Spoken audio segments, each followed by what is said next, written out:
오늘 말씀의 이해를 돕기 위해 먼저 프레임, 영어로는 프레임이죠. 이라는 말의 의미를 살펴보겠습니다. 프레임이라는 말의 기본 뜻은 구조, 틀, 액자입니다. 그리고 이런 기본적인 뜻 외에 다른 뜻이 있습니다. 그것은 앞에 보시는 대로 인간이 성장하면서 생각을 더 효율적으로 하기 위해 생각의 처리 방식을 공식화한 것을 의미합니다. 인간은 어떤 조건에 대해서 거의 무조건적으로 반응하는 경향이 있기 때문에 프레임은 마음의 창에 비유되곤 하는데요. 이것은 어떤 대상 또는 개념을 접했을 때 어떤 프레임을 갖고 있느냐에 따라 그 해석이 바뀌기 때문입니다. 요즘은 주로 정치 또는 사회적인 주제를 인식하는 과정에서 사용됩니다. 그래서 이런 말 하죠. 프레임 정치를 한다. 그런 말들을 하곤 합니다. 좀 이해를 돕기 위해 한 가지 예를 드리자면, 자, 여기 지금 컵에 지금 물이 한 절반 정도 들어있다고 하겠습니다. A라고 하는 사람은 절반밖에 안 남았네, 이렇게 하였고, 또 B라는 사람은 절반씩이나 남았네, 이렇게 이야기를 했습니다. 자, B는 A에 비해서 긍정적이고 낙천적인 성격을 갖고 있다 할 수 있습니다. 이때 A라는 사람과 B라는 사람의 해석의 차이를 보이는 것은 두 사람이 갖고 있는 뭐의 차이 때문이라고요? 프레임의 차이이기 때문입니다. 이해가 좀 되시나요? 좀 이런 이해를 가지고 오늘 말씀은 들으시면 좋을 것 같습니다. 여러분도 그런 경험을 해보셨겠지만, 사람은 내 자신의 일보다는 다른 사람의 일을 대할 때 더 현명하고 지혜로운 판단을 내립니다. 내 문제는 제대로 해결도 하나 못하는데 다른 사람을 상담해 줄 때는 얼마나 잘하는지 모릅니다. 그 이유가 뭘까요? 그것은 타인의 일을 한 발 떨어져서 마음의 균형을 잃지 않고 당사자와는 다른 프레임으로 문제를 보기 때문입니다. 그래서 우리도 우리 앞에 펼쳐진 문제나 상황을 똑바로 보기 위해서는 프레임을 바꾸는 작업이 필요합니다. 그러면 보이지 않는 것이 보이기 시작합니다. 부분이 아니라 전체가 보입니다. 무엇이 문제인지가 보이고 어떤 방향으로 나가야 하는지도 보이게 됩니다. 우리가 함께 읽은 오늘 본문에 보면 자신들이 처한 그 상황을 바라보는 프레임을 바꿔 하나님의 놀라운 기적의 은혜를 체험한 사람들이 나옵니다. 바로 우리가 잘 알고 있는 바울과 실라입니다. 바울이 빌립보에서 한 여종에게 있는 귀신을 쫓아냈습니다. 그런데 문제가 생겼어요. 귀신 들린 여종을 통해서 점을 쳐서 돈을 벌던 주인이 있었는데 그 주인이 수입이 끊긴 것을 알게 되자 그 수입을 끊기게 한 바울과 실라를 붙잡아서 이상한 풍속을 전한다고 고발을 한 거예요. 또 자기 혼자 그러면 좀 힘이 없을 것 같았는지 무리들도 막 선동해가지고 함께 바울과 실라를 고발하게 했습니다. 또 상관들은 바울과 실라의 옷을 찢어 벗기고 매로 치고 깊은 지하 감옥에 착고를 든든히 채워서 간수를 두고 지키게 했습니다. 자, 인간적으로 한번 생각해 보겠습니다. 얼마나 억울한 일입니까? 바울이 잘못한 게 있습니까? 귀신 들린 여종을 자유하게 해준 것뿐인데 오히려 칭찬을 받아야 되지 않나요? 그리고 바울이 그렇게 한 것은 하나님의 복음, 예수 그리스도의 복음을 더 잘 전하기 위해서 그렇게 한 것이었습니다. 잘못한 것도 없이 매맞고 감옥에 갇혀 있으니 우리 여러분 한번 생각해 보세요. 어떤 감정이 제일 먼저 올라올까요? 아마 억울한 감정이 제일 먼저 올라올 겁니다. 하지만 바울과 실라는 그때 억울해하거나 또 하나님을 원망하지 않았어요. 오히려 하나님께 기도와 찬송을 올려드렸습니다. 눈에 보이는 감옥과 착고가 그들의 마음과 믿음까지 묶을 수 없었던 거죠. 고통과 매맞은 곳의 아픔으로 인한 신음소리 대신에 기도와 하나님을 찬양하는 소리가 온 감옥에 울려 퍼졌습니다. 그렇게 되자 놀라운 일이 일어납니다. 갑자기 큰 지진이 일어나요. 옥터가 막 흔들리더니 옥문이 저절로 다 열린 것입니다. 죄수들을 메어놓았던 그 착고가 다 풀려버렸어요. 여러분들 착고가 뭔지 아시죠? 나무 두 개에다가 반달 모양으로 구멍을 뚫어서 두 개를 합쳐가지고 손과 발을 이렇게 묶어놓는 거. 그게 착고예요. 옛날 이제 죄수들을 묶어놓는 도구예요. 간수가 갑자기 이상해서 자다 일어나 보니까 옥문이 다 열려 있습니다. 자, 여러분이 간수의 입장이면 어떨 것 같으세요? 간수가 하는 일이 뭡니까? 죄수들이 도망가지 못하게 지키는 것 아닙니까? 근데 자기도 모르는 사이에 옥문이 다 열려버리고 착고가 다 풀려서 죄수들이 다 도망가는 상황이 된 거예요. 그러니까 얼마나 두렵고 당황스러웠겠습니까? 간수는 옥문이 열렸으니까 죄수들이 다 도망간지 알고 야, 이러다가 내가 죽겠구나 생각하고 아예 그 자리에서 스스로 목숨을 끊으려고 합니다. 그 모습을 본 바울이 큰 소리로 말하죠. 우리가 여기 있습니다. 우리가 여기 있다. 여기 있노라 하면서 자살하려는 간수를 말립니다.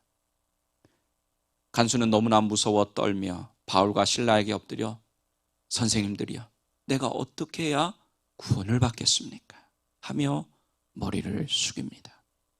간수에게 구원의 은혜가 임한 것입니다. 간수는 바울과 실라를 데려다가 맞은 곳을 씻어주고 간수의 온 가족이 세례를 받습니다. 생각지 못한 구원의 기쁨이 그 간수의 가정에 놀랍게 임했습니다. 고난 가운데 있을 때 하나님께 기도하고 찬송하자 하나님께서는 놀라운 기적의 은혜를 베풀어 주시고 간수의 온 집안을 구원하시는 그 구원의 은혜를 베풀어 주신 것입니다. 저는 오늘 본문 말씀에 의지해서 하나님의 프레임으로 바라보라 라는 제목으로 인간의 프레임을 가지고 상황을 바라보며 살아가는 우리가 어떻게 하면 하나님의 프레임으로 바라보며 살아갈 수 있는지 우리에게 주시는 두 가지 은혜를 나누고자 합니다. 첫째는 한 발 물러서서 바라볼 줄 알아야 합니다. 어떻게 하라고요? 한 발 물러서서 바라봐야 합니다. 오늘 본문에서 우리가 주목해서 봐야 할 구절이 하나 있습니다. 바로 25절에 나오는 한밤중에 라는 구절이에요. 우리 다시 한번 오늘 본문 25절 같이 읽어볼까요? 한밤중에 바울과 실라가 기도하고 하나님을 찬송하며 죄수들이 듣더라. 아멘. 바울과 실라는 한밤중에 기도하고 찬송했다고 나옵니다. 이 말은 바울과 실라가 감옥에 갇히자마자 기도하고 찬송하지 않았다는 뜻입니다. 어느 정도 시간이 지나 한밤중이 되었을 때 그렇게 했다는 말입니다. 그럼 왜 바울과 실라는 한밤중이 되어서야 하나님께 기도하고 찬송을 드렸을까요? 다른 죄수들 다 잠자고 있는데 찬송하고 기도하면 다른 죄수들이 막 뭐라고 하지 않겠어요? 왜 굳이 한밤중이 돼서야 기도하고 찬송했을까? 저는 말씀을 준비하면서 이런 생각이 들었습니다. 바울이 한 발 물러서서 이 사건을 바라보고 난 이후에 기도하고 찬송할 수 있었던 거구나. 무슨 뜻입니까? 시간이 지나면서 바울과 실라가 지금 자신에게 처한 상황을 한 발 물러서서 바라볼 수 있게 되었다는 겁니다. 바울도 사람이니까 잘못한 것이 없는데 매맞고 감옥에 갇히는 것 얼마나 억울했겠습니까? 처음에는 매맞아 상처나고 또 착고에 채여 감옥에 갇혀있는 자신들의 모습이 보였을 거예요. 하지만 바울은 시간이 지나면서 이 사건을, 자신에게 일어난 이 벌어진 사건을 다른 시각으로 바라보았습니다. 한 발 물러서서 바라본 겁니다. 즉 프레임을 바꾼 거예요. 그렇게 바라보니까 그들은 비록 지금 감옥에 갇혀 있고 착고에 묶여 있지만 여전히 하나님의 사람들이었고 또 하나님이 기뻐하시는 일을 행한 자들이었습니다. 하나님께서 이곳에서 어떤 일을 하실 것이라고 하는 기대감이 일어나기 시작했습니다. 아무런 잘못도 없는데 하나님께서 이 지하 감옥에 갇히게 하실 때는 하나님의 계획하심이 있다는 것을 깨닫게 된 거죠. 그러자 그들 마음속에 하나님을 찬송하고자 하는 마음, 하나님께 기도하고자 하는 마음이 넘쳐나기 시작했고 하나님이 행하시는 놀라운 일을 경험하게 됩니다. 이렇게 프레임을 바꾸는 것 너무나도 중요합니다. 자, 그렇다면 우리는 왜 한 발 물러서서 바라봐야 할까요? 어떤 상황이나 나에게 일어난 사건들, 이것을 왜 한 발 물러서서 바라봐야 될까? 한마디로 말씀드리면 매몰되지 않게 하기 위해서입니다. 매몰되지 않게 하기 위해서. 매몰되는 것, 영어로 하면 bear입니다. 매장되는 거죠. 이 매몰되면 아무것도 보이지 않아요. 문제 속에 매몰되면요, 뭐밖에 안 보여요? 문제밖에 안 보여요. 문제에 대한 답을 찾을 수가 없습니다. 그 문제 속에서 그냥 허우적거릴 뿐이에요. 또 어려운 상황 가운데 매몰되면요, 그 내 주변에서 벌어지는 어려운 상황만 보이게 되는 겁니다. 그 상황을 뛰어넘을 수가 없어요. 극복할 수가 없어요. 그리고는 어떻게 얘기하죠? 상황이 이래서 어쩔 수 없었어 하며 핑계를 댑니다. 지금 우리는 고물가, 또 인플레이션과 같은 어려운 여러 가지 경제적인 상황 가운데 처해 있습니다. 코로나19 팬데믹도 아직 완전히 끝나지 않았죠. 때로는 우리에게 다가오는 예상치 못한 질병으로 힘들어합니다. 또 다른 사람과의 관계, 가까운 가족들과의 관계, 또 친구들과의 관계, 교우들과의 관계, 동료들과의 관계로 인해서 힘들어합니다. 이런 상황들이 전부 우리를 다 힘들게 하는 것뿐입니다. 그렇다고 우리는 이런 상황들 가운데 절대로 매몰되어서는 안 됩니다. 이 상황 가운데 매몰되면 끝이 보이지 않게 되고 희망도 보이지 않게 됩니다. 그러므로 우리는 이런 상황들, 우리를 힘들게 하고 우리를 어렵게 하는 그 상황들에서 한 발 물러서서 이 상황들을 바라볼 수 있어야 합니다. 그래야 희망이 보입니다. 그리고 우리는 다른 사람과 또 다른 것들을 바라볼 때도 한 발 물러서서 바라봐야 합니다. 우리는 선입견을 가지고 있어서 다른 사람을 볼 때가 너무나도 많아요. 또 상대방의 입장을 생각하지도 않고 내 입장만 가지고 바라볼 때가 많습니다. 또 어떤 사건을 바라볼 때 내 경험에 비춰가지고 내가 경험한 것이 다인 것처럼 생각하며 바라볼 때도 많습니다. 우리의 가정도 마찬가지고요.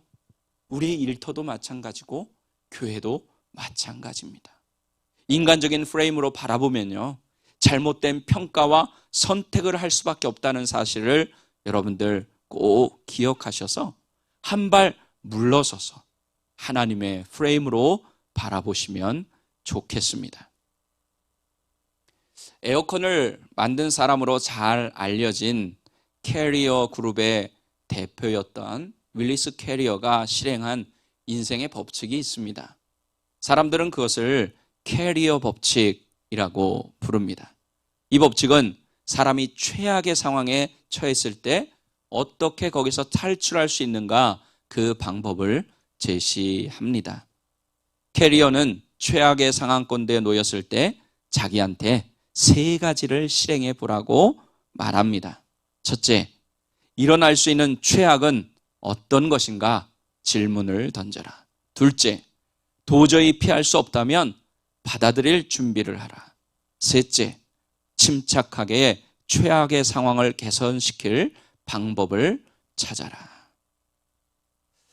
미국의 윈체스터 시에 살던 알 하네라고 하는 한 중년 남자가 있었습니다. 그는 아주 심한 위궤양을 앓고 있었어요. 피를 토하고 식사를 할 수 없었습니다. 결국 병원에 입원해서 치료를 받아야 했죠. 마음대로 먹을 수도 없어서 몸무게가 174파운드에서 88파운드까지 줄었습니다. 그러다 결국 의사는 나을 가망이 없으니까 퇴원하라, 그렇게 말했어요. 그는 이런 최악의 상황 가운데서 앞에서 말씀드린 그 캐리어 법칙대로 3가지를 실행해 봤어요. 첫째, 지금 이 상황에서 나에게 일어날 수 있는 최악의 상황은 무언가? 죽음이다. 둘째, 도저히 피할 수 없다면 받아들이자. 셋째, 그러나 이왕 죽을 거 내가 그동안 열심히 일하느라고 꿈만 꾸던 세계 여행을 한번 해보자. 여행 중에 죽을 수도 있으니까 유언장도 써놓자. 그는 만약 자기가 죽을 경우 대비해 시체를 처리하는 방법에 대한 부탁까지도 다 마쳤습니다. 그리고 홀가분하게 여행에 올랐습니다. 넓은 망망대해와 아름다운 자연을 보니까 시가 절로 나왔어요.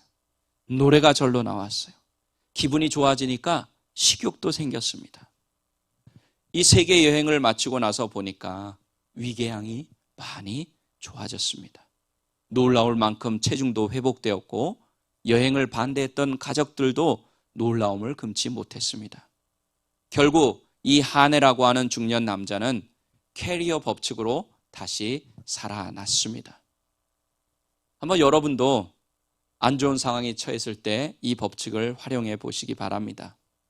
이 캐리어 법칙, 결국은 이 법칙은 뭐냐? 한 발 물러서서 상황을 바라보게 하는 법칙인 것입니다. 자, 한 가지 질문을 드릴게요.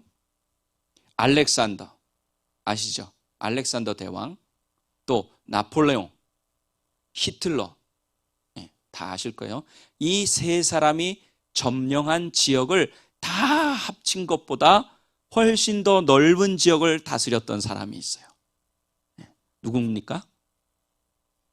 징기스칸. 이건 좀 틀린 발음이라고 해요. 원래는 칭기즈칸이라고 합니다. 칭기즈칸. 그는 겨우 20만 명의 군사를 가지고 세계를 정복했습니다. 그 칭기즈칸은 이렇게 말했어요. 우리 앞에 보시면서 한번 들어보세요. 집안이 나쁘다고 탓하지 말라.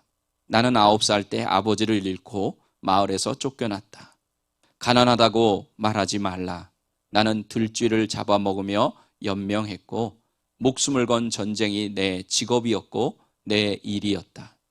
작은 나라에서 태어났다고 말하지 말라.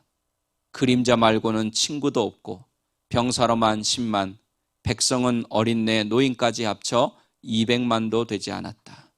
배운 게 없다고 힘이 없다고 탓하지 말라. 나는 내 이름도 쓸 줄 몰랐으나 남의 말에 귀 기울이면서 현명해지는 법을 배웠다. 너무 막막하다고 그래서 포기해야겠다고 말하지 말라. 나는 목에 칼을 쓰고도 탈출했고 뺨에 화살을 맞고 죽었다 살아나기도 했다. 이 칭기즈칸은 주어진 환경을 탓하지 않은 겁니다. 오히려 한 발 물러서서 프레임을 바꿔서 바라봄으로 그것을 하나하나 이겨나갔습니다.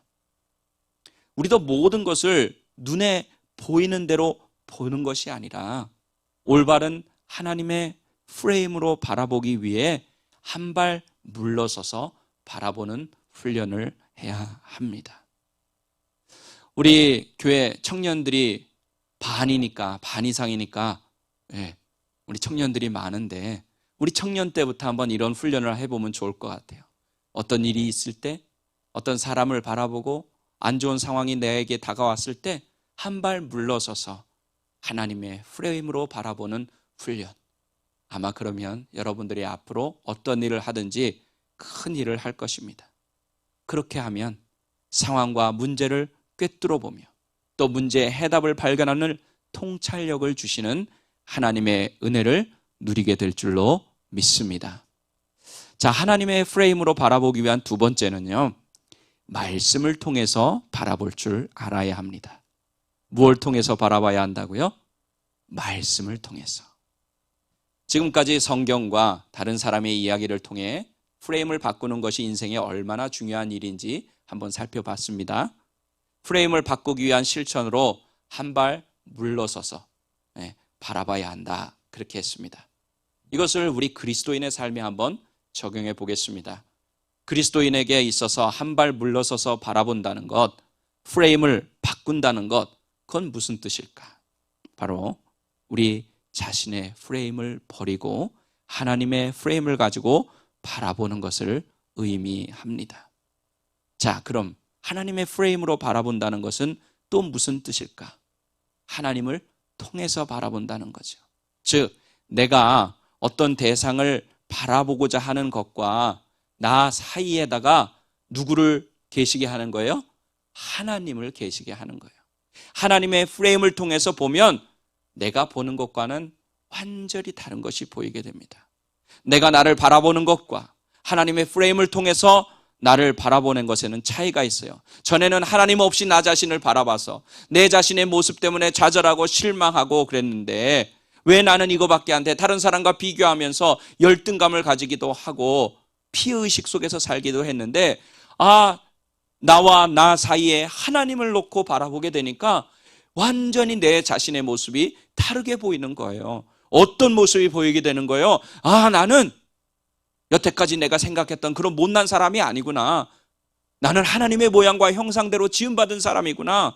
우리 예수님이 나 때문에 십자가에서 죽으셨구나. 나는 하나님의 자녀란 되는 권세를 누리며 사는 사람이구나 하면서 이렇게 완전히 다른 모습으로 나를 바라보게 되는 것입니다. 또 내가 다른 사람을 바라볼 때도 마찬가지예요. 내가 전에는 나의 프레임을 가지고 다른 사람을 직접 directly 바라봤어요. 하지만 이제 하나님을 그 가운데 모시게 되고 다른 사람을 보게 되니까 어떻게 보이는 거예요?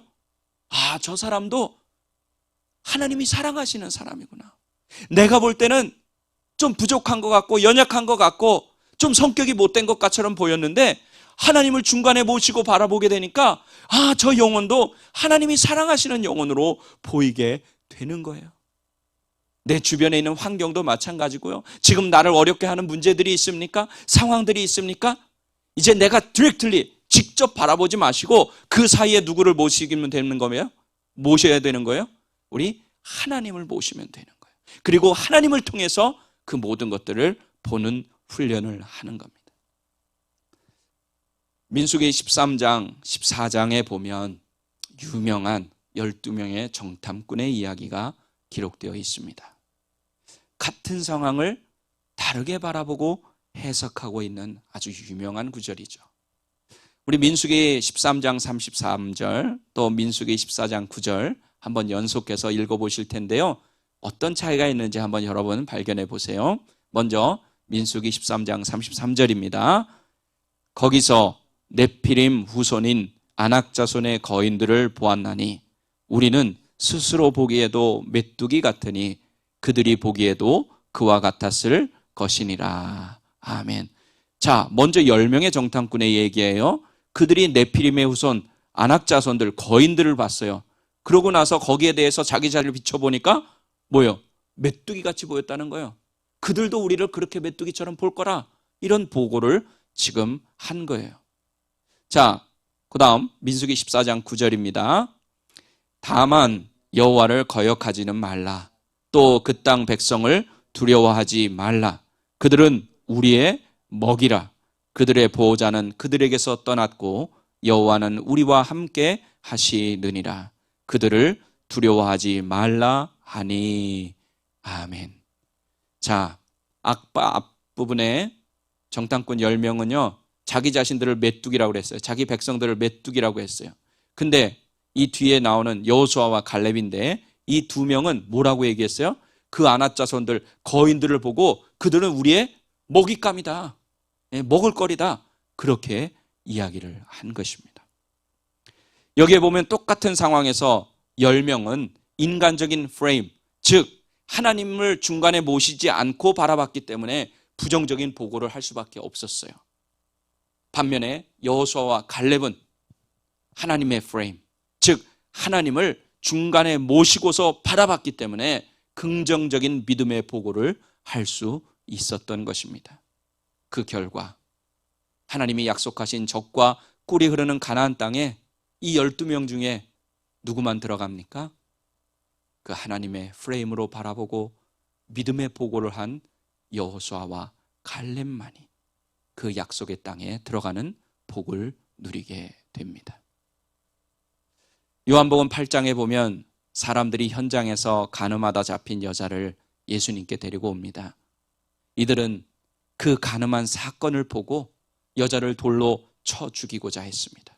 그리고 예수님을 시험했어요. 그런데 우리 예수님이 보실 때는 이 여인뿐만 아니라 거기 있는 모든 사람들이 다 죄인이었습니다. 그래서 예수님은 죄 없는 자가 먼저 돌로 치라 이렇게 말씀하셨어요. 그러자 사람들은 모두 자신들의 손에 들고 있던 돌을 하나 둘씩 내려놓고는 다 그 자리를 떠나갑니다. 예수님은 간음이라고 하는 그 사건을 바라보신 것이 아니라 뭘 바라보셨어요? 영혼을 사랑하여 구원하기 원하시는 하나님의 프레임으로 그 여인 한 사람을 바라보셨기 때문에 천하보다 귀한 한 영혼을 살리실 수 있었던 것입니다. 그러면 이 여인만 그 예수님의 놀라운 은혜를 누렸겠습니까? 아니죠. 주님은요, 우리도, 나 같은 죄인도 그렇게 하나님의 프레임, 세상을 이처럼 사랑하시는 그 하나님의 프레임으로 보셨기 때문에 우린 지금 구원받은 하나님의 백성이요, 하나님의 자녀로 이 자리에 앉아 하나님을 예배하고 있는 줄로 믿으시기 바랍니다. 그럼 이제 우리에게 과제가 하나 남았어요. 어떤 과제냐? 어떻게 하면 하나님의 프레임으로 바꿀 수 있을까? 어떻게 하면 우리와 상황이나 사람, 문제 사이에 하나님을 모실 수 있을까 하는 것입니다. 그것은 바로 하나님의 말씀을 우리의 상황과 문제 사이에 놓을 때 가능해요.